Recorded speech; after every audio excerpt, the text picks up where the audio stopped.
Welcome to the Code & Go mouse tutorial. This little robot is a great way to learn simple coding.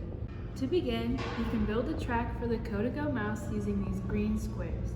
To do so, you take a piece with a slot and with a hook and piece them together like so. Next, to get the mouse to follow the track, you'll use the button on its back.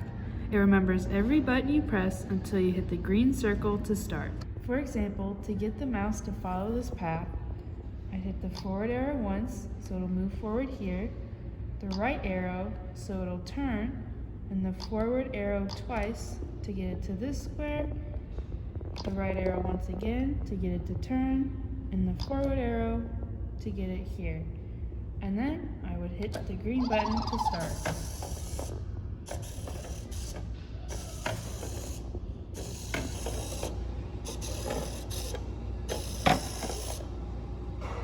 If you make a mistake or want to begin a new course, clear the mouse's memory using this yellow button.